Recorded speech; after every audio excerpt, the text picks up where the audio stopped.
selamat datang di podcast Suara Anti Korupsi. Hari ini kita bahas salah satu kasus korupsi paling besar nih di Indonesia. Pasti kalian penasaran kan kasusnya apa? Sebelum kita ke topik, kita mengundang beberapa tamu nih di sini. Ada Kak Ina, Kak Rika, Kak Kelvin, Kak Sabil, Kak Taki, dan juga ada aku, karena kita sebagai host yang akan memandu jalannya podcast kali ini. Skandal yang akan kita bahas yaitu kasus EKTP yang melibatkan mantan Ketua DPR RI Setia Novanto. Proyek ini awalnya dibuat untuk memperkuat sistem identitas nasional, tapi malah jadi ladang korupsi triliunan rupiah. Mungkin dari Kak Ina sendiri sebagai mahasiswa hukum bisa disampaikan nih pandangannya seperti apa?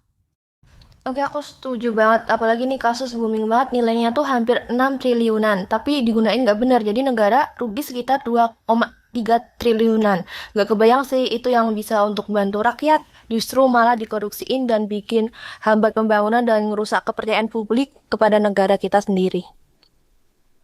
Nah, ingat banget kasus ini mulai muncul sejak 2011 setelah penyelidikan panjang. KPK menetapkan Setia Novanto sebagai tersangka pada akhir 2017.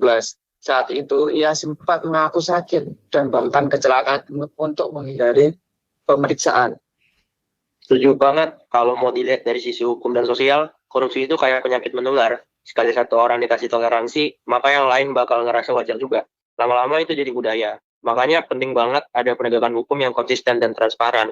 Kita harus jadi pengawas sosial yang berani ngomong, berani ngingetin, dan nggak takut kritik. Saya betul banget. Bahkan aku sering bilang ke followers aku juga, kalau mau Indonesia maju, mulai dari hal kecil. Jangan nyontek, jangan titip absen, jangan tipu. Karena kejujuran itu latihan kecil buat jadi warga negara yang bisa dipercaya. Setuju. Dan kalau kita ngomongin ekonomi, korupsi itu bikin alokasi dana jadi nggak tepat sasaran. Program buat rakyat kecil bisa mandek cuma karena mau pengen kaya instan. Wah, keren banget nih. Jadi, pesan dari kita hari ini, korupsi itu merugikan semua orang. Jangan ditoleransi, apalagi ditiru ya.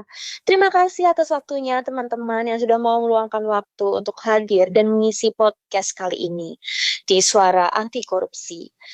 Dan terima kasih untuk para pendengar podcast Suara Anti Korupsi. Semoga kita semua bisa belajar dari kasus EKTP ini dan ikut membangun Indonesia yang bersih dari korupsi. Berani jujur, berani hebat. Terima kasih.